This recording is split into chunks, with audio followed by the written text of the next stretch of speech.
Hello my friends, আশা করি তোমরা সবাই ভালো আছো। আমি Mousumi, welcome back to my channel Raat Nijhum. আজ শোনাবো দিল্লির একটি বয়েজ স্কুলের মর্মান্তিক ও ভৌতিক ঘটনা। ঘটনাটি ঘটেছিল প্রায় 19-20 বছর আগে। যেই স্কুলটার ঘটনা বলছি সেই স্কুলটায় সেই সময় শুধু ছেলে টিচাররাই পড়াতেন। ওই স্কুলে ক্লাস 12-এর 5টি বখাটে স্টুডেন্ট ছিল। তাদের মধ্যে 2টি ছেলে বেশ বড়লোক ঘরের ছিল। ওই দুজনের বাবার বেশ পরিচিতি ছিল।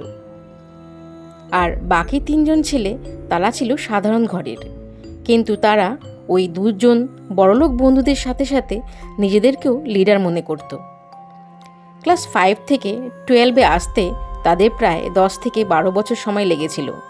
তাই তারা ক্লাস অনুযায়ী বয়সে অনেক বড় ছিল। তারা কোনো টিচারকে মানত না, এক কথায় পাত্তা দিত না, এতটাই অসভ্য ছিল তারা। সেই স্কুলে প্রথমবার একটা কম বয়সী মেয়ে টিচার হয়ে এসেছিল। সেই দিন থেকেই ওই কয়েকটা ছেলের বাজে নজর গিয়ে পড়ল ওই টিচারটির উপর। ওরা এতটাই অসভ্য ছিল যে ওই টিচারকে দেখলেই ওরা টিজ করত আর উল্টোপাল্টা আকার ইঙ্গিত করত। সেই টিচারটি তার অন্যান্য স্টাফদের এই কথা অনেকবার জানিয়েছেন। তারা শুধু বলেছেন যে ছেলেগুলো একদম বাজে, তাই যে যার সম্মান বাঁচাতে ওদের কিছু বলেন না। মেয়েটি ওইসব ফালতু ছেলেদের অন্যায় সহ্য করতে থাকে দাঁতে দাঁত চেপে। একদিন তার সহ্যের বাঁধ ভেঙে যায়। সেই দিন ম্যাডাম তার স্কুলের বারান্দা দিয়ে কিছু বই আর খাতা নিয়ে হেঁটে যাচ্ছিলেন। হঠাৎ করে ওই ছেলেগুলো ম্যাডামের গায়ে এসে পড়ে। সেই দিন ম্যাডাম সোজা গিয়ে প্রিন্সিপালকে ওদের নামে রিপোর্ট করেন। প্রিন্সিপাল সেই দিন ওই ক্লাস 12-এর 5জনকে ক্লাস 5-এর সামনে নীল ডাউন করে সারাটা দিন রেখে দেন। এরপর দিন থেকে ওরা অনেকটাই ভদ্র হয়ে গেল। আসলে তারা ভদ্র সাজার ভান করতে লাগলো আর মনে মনে ছক কষতে লাগলো কি করে ওই ম্যাডামের ক্ষতি করা যায়। অবশেষে সেই দিনটি এলো, যেই দিনটার জন্য ওরা অপেক্ষায় দিন গুনছিল। সেই দিন স্কুল অ্যানুয়াল ডে ফাংশন ছিল। স্কুলের সব টিচার এবং স্টুডেন্টরা সবাই এসেছিল। সবাই ফাংশনটা এনজয় করছিল, কিন্তু ওই 5টি ছেলে তারা সেই ম্যাডামকে ফলো করছিল। অনুষ্ঠান যখন মাঝামাঝি পর্যায়ে, তখন ওরা দেখল ম্যাডাম তার সিট ছেড়ে উঠে ফাংশন হল থেকে বেরিয়ে যাচ্ছেন। ওরা ম্যাডামের পিছনে পিছনে গেল। স্কুলটা ছিল দোতলা, আর দোতলার ছাদে ছিল ওয়াশরুম। এক পাশে স্টুডেন্টদের ওয়াশরুম আর এক পাশে স্টাফদের। ম্যাডাম ওয়াশরুমে ঢুকলো। ওরাও ম্যাডামের পেছন পেছন ওয়াশরুমে ঢুকলো। স্টাফদের ওয়াশরুমে ওই 5টি ছেলেকে একসাথে দেখে ম্যাডাম একটু চমকে যায়। তারপর নিজেকে একটু সামলে নিয়ে কোনো কথা না বলে সেখান থেকে বেরিয়ে আসতে যায়। ঠিক সেই সময় ওরা ম্যাডামের চুল ধরে এক ঝটকা মেরে মেঝেতে শুয়ে দেয়। তারপর ওই 5জন মিলে ওই ম্যাডামকে শারীরিক নির্যাতন করে তার শ্লীলতা হানি করে। মেয়েটি চিৎকার করতে থাকে, কিন্তু অত জোরে মাইক চলার কারণে তার চিৎকার বাইরে এসে পৌঁছায় না। মেয়েটি জ্ঞান হারায়। ছেলেগুলো চুপচাপ ওইখান থেকে বেরিয়ে বাইরে থেকে ছিটকিনি আটকিয়ে পালিয়ে যায়। কিছুক্ষণ পরে মেয়েটির জ্ঞান ফিরে আসে। সে তখন ওয়াশরুমের মেঝেতে পড়ে আছে। তার স্কুলের স্টুডেন্টরা তার সাথে এমন করেছে এই কথা ভেবে সে লজ্জায় ঘৃণায় কাঁদতে থাকে। সে ঠিক করে নেয় সে এই চেহারা আর কাউকে দেখাবে না। সে দেখল ওয়াশরুমের অ্যাজবেস্টারের ছাদটা 4টি পিলারের উপর সেট করা, আর তার একটি পিলার থেকে বেরিয়ে রয়েছে একটা লোহার রড। সে আর কিছু না ভেবে গলায় শাড়ি দিয়ে ফাঁস লাগিয়ে ঝুলে পড়ে। তার যখন চোখ দিয়ে প্রাণ বেরিয়ে আসে, তখন সে মনে মনে প্রতিজ্ঞা করে সে ওই ছেলেগুলোকে কখনো ক্ষমা করবে না, সে তার প্রতিশোধ নেবেই। স্কুলে ফাংশনের শেষে প্রিন্সিপাল 3 দিনের ছুটি ঘোষণা করেন। সবাই স্কুল থেকে বেরিয়ে গেলে চৌকিদার সব কটা রুম চেক করে সব রুমে তালা লাগিয়ে দিয়ে 3 তলার ওয়াশরুম চেক করতে যায়।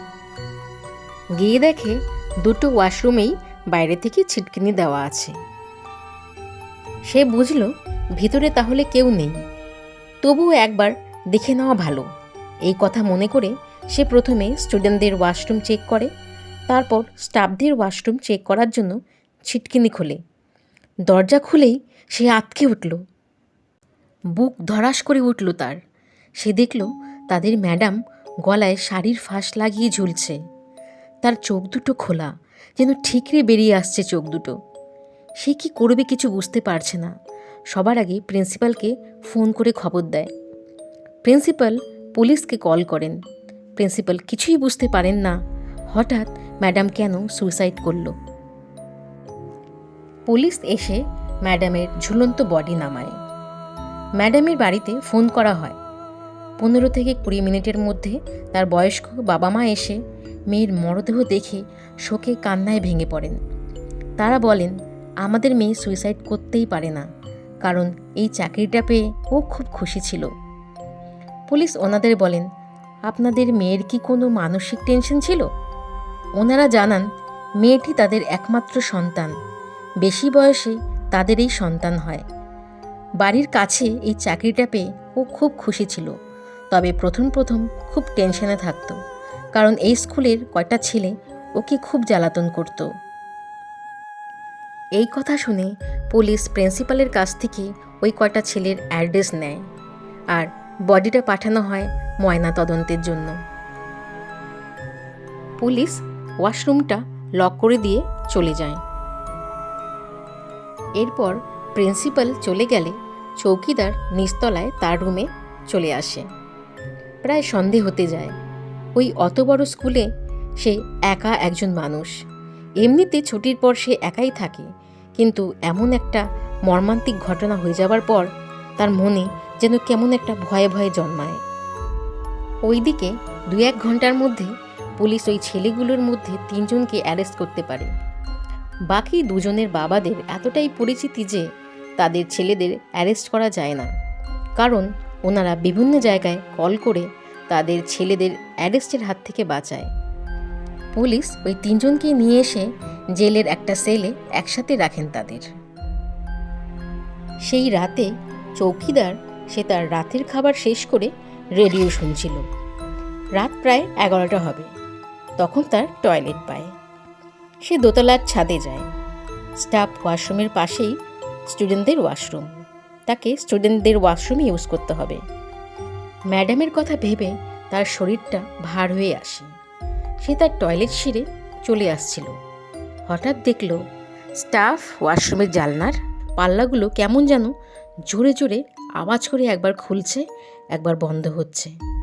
সে দেখল 1 ফোঁটা হাওয়ার লেশ নেই, গুমোট গরম, অথচ জানলাগুলো অত জোরে হাওয়ায় খুলছে আর বন্ধ হচ্ছে।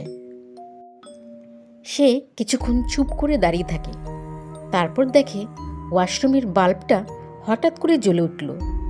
এইবার তার মনে মনে একটু ভয় হলো, কারণ তার খুব মনে আছে সে নিচে নেমে আসার সময় বিল্ডিংয়ের সবকটা সুইচ অফ করে তারপর নেমে এসেছিল।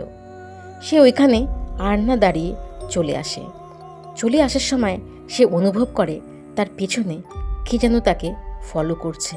সে ভয় পেয়ে জোরে জোরে দৌড়ে দৌড়ে এসে তার রুমে ঢুকে তার দরজা বন্ধ করে দেয়। সকাল হতেই চৌকিদার প্রিন্সিপালকে এই ঘটনা জানায়। উনি পুলিশকে আবার খবর দেন। পুলিশ স্কুলে এসে আবার সেই ওয়াশরুমটা চেক করতে আসে।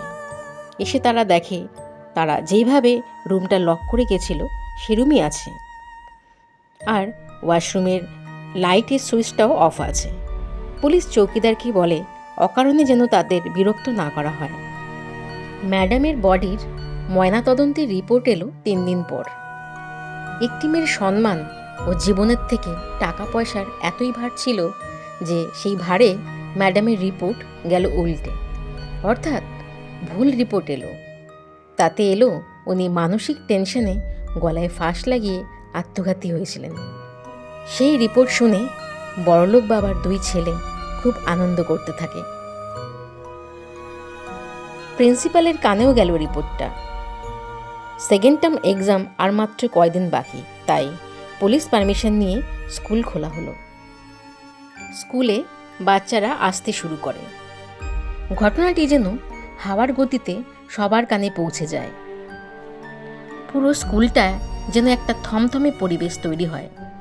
প্রতিদিন কোনো না কোনো বাচ্চার ক্ষতি হতেই থাকে। তারা প্রায়ই প্রিন্সিপাল স্যারকে রিপোর্ট করতো যে তাদের পেছন থেকে ধাক্কা মেরে কে যেন সিঁড়ি থেকে ফেলে দিচ্ছে। একদিন কোনো বাচ্চার মাথা ফেটে যাচ্ছে, কোনো দিন পা ভাঙছে বা কোনো দিন কপাল ফেটে যাচ্ছে। প্রতিদিন কিছু না কিছু অঘটন হয়েই চলেছে। বাচ্চারা ভয়ে স্কুল আসতে চাইছে না। সন্ধ্যের পর থেকে স্কুলটায় একটা ভয়াবহ পরিবেশ তৈরি হতো। চারিদিক নিস্তব্ধ নিঝুম। আর রাত্রি হলেই চৌকিদার ওই ম্যাডামের কান্নার আওয়াজ শুনতে পেত। স্কুলটার উল্টো দিকে একটা জিম সেন্টার ছিল। সেই জিম সেন্টারের কয়েকজন লক্ষ্য করেছিল তাদের অফিস রুম থেকে ওই স্কুলের ওয়াশরুম সরাসরি প্রায় 100 মিটার দূরত্বে। তারা বেশ কয়দিন দেখেছে যে রাত্রিবেলা ওই ওয়াশরুমের বাল্বটা বারবার অন অফ হয় আর একটা মেয়ে ওই ওয়াশরুম থেকে হেঁটে বেড়ায়। তারা একদিন সকালে চৌকিদারকে এই ঘটনা জানায়। চৌকিদার তাদের সব ঘটনা খুলে বলে। তাদের আর কিছু বুঝতে বাকি থাকে না। প্রিন্সিপাল আবার 1 সপ্তাহের জন্য স্কুল বন্ধ রাখেন। পুলিশের হাতে সেই ময়নাতদন্তের রিপোর্ট আসে। উনি রিপোর্টটা ভালো করে দেখে রিপোর্টটা নিয়ে বাড়ি চলে যান। তার পরের দিন সেই ছেলেগুলোকে কোর্টে পেশ করবার ডেট। সেই রাত্রে সেই পুলিশ যখন গভীর ঘুমে আচ্ছন্ন, তখন বিশাল একটা আওয়াজে তার ঘুম ভেঙে যায়। সে ঘরের লাইটটা অন করে দেখে তার ড্রেসিং টেবিলের উপর রাখা একটি কাচের গ্লাস নিচে পড়ে ভেঙে গেছে। সে বুঝতে পারে না কি করে গ্লাসটা ভেঙে গেল। সে আবার লাইটটা নিভিয়ে শুয়ে পড়ে। তার একটু পরে তার যখন চোখটা আবার লেগে আসে, তখন সে শুনতে পায় তার কানের কাছে কে যেন এসে বলছে, স্যার, ও স্যার, আমার বিচার তো পেলাম না, আমার বিচার তো আমি পেলাম না। এই কথা শুনে উনি লাফিয়ে উঠে পড়েন। অন্ধকারের মধ্যে এক ঝলক সে দেখতে পায় সেই ম্যাডামের চেহারাটা, তারপর কোথায় যেন মিলিয়ে যায়। সে সঙ্গে সঙ্গে লাইট জ্বালায়। তার সারা রাতে আর ঘুম আসে না। সে জেগে থাকে ওইভাবে। পরের দিন সকালে পুলিশ ভ্যানে করে ওই 3টি আসামিকে নিয়ে কোর্টে যাচ্ছিল। হাইওয়ে দিয়ে যেতে যেতে ড্রাইভারের টয়লেট পায়। সে ভ্যানটা দাঁড় করিয়ে টয়লেট করতে যায়। বাকি 2 জন অফিসার একটু দূরে একটা পান শপ দেখতে পেয়ে সেই দোকানে যায়। তারা হঠাৎ দেখে একটা বড় একটা ট্রাক উল্টো দিক থেকে এসে ভ্যানটাকে সজোরে ধাক্কা মারে। আর মুহূর্তের মধ্যে ভ্যানটা দুমড়ে মুচড়ে একাকার হয়ে যায়। 3টি ছেলের চিৎকার শোনা যায়। পুলিশ দৌড়ে সামনে যায়, কিন্তু তাদের আর কিছু করার থাকে না। ততক্ষণে রক্তাক্ত দেহগুলো কেরম ছটপট করতে করতে থেমে যায়। তারা দৌড়ে ট্রাকটির কাছে যায়, কিন্তু কি অদ্ভুত, সেই ট্রাকটার ভিতরে কোনো ড্রাইভার নেই। তারা মনে করল হয়তো ড্রাইভার পালিয়েছে, কিন্তু না, হাইওয়ে দিয়ে যদি ড্রাইভার পালাতো তাহলে তারা দেখতে পেত। তারা কিছুই বুঝতে পারে না হঠাৎ করে উল্টো দিক দিয়ে ট্রাকটা কি করে এলো। পুলিশ অ্যাম্বুলেন্সকে ফোন করে, তারপরে ট্রাকটার দিকে তাকিয়ে থাকে। একটু পরেই তার কানের কাছে কে যেন এসে বলে, আমার বদলা এখনো পূরণ হয়নি স্যার। উনি চমকে ওঠেন। তখন তার মনে পড়ে গতকাল রাতের ঘটনা। তার বুঝতে আর বাকি থাকে না কোনো এক অশরীরই এই ট্রাকটা চালাচ্ছিল, আর ওই 3টে ছেলের প্রাণ ওই আত্মাই নিয়েছে। এইভাবে কেটে যায় আরও একটি সপ্তাহ। দেখতে দেখতে স্কুলের সেকেন্ড টার্ম এক্সাম শুরু হয়ে যায়। স্কুল আবার তার স্বাভাবিক নিয়মে ফিরে আসে। প্রতিটা স্টুডেন্ট এবং টিচার রেগুলার আসা যাওয়া করতে থাকে। অবশেষে 12-এর এক্সাম শুরু হয়। সেই ছেলে দুটো এক্সাম দিতে আসে। এক্সাম চলাকালীন ওরা ওয়াশরুম যায়। ওরা টয়লেট সেরেই চলে আসছিল, কিন্তু সেই সময় ওদের মনে কি হচ্ছিল সেটা হয়তো ওরাই জানতো। ওদের মনে হয় মৃত্যু ডেকেছিল সেই দিন। ওরা স্টাফ ওয়াশরুমে ঢুকে চারিদিকটা দেখতে থাকলো। হঠাৎ করে ওদের চোখ গেল অ্যাজবেস্টারের সিলিংয়ের দিকে। ওই দিকে তাকিয়েই ওরা চিৎকার করে উঠল। ওরা দেখল ম্যাডাম গলায় ফাঁস লাগিয়ে ঝুলছে। ওরা দৌড়ে দরজা খুলতে গেল, কিন্তু দরজাটা মনে হয় বাইরে থেকে বন্ধ হয়ে গেল। ওরা চিৎকার করতে থাকে, কিন্তু তখন এক্সামের শেষের ঘন্টা বাজছে। তাদের আওয়াজ আর বাইরে শোনা যাচ্ছে না। একটু পরে ওই ম্যাডামের লাশটা ওদের একদম সামনে এসে দাঁড়ায়। স্কুল ছুটি হয়, সবাই বাড়ি চলে যায়।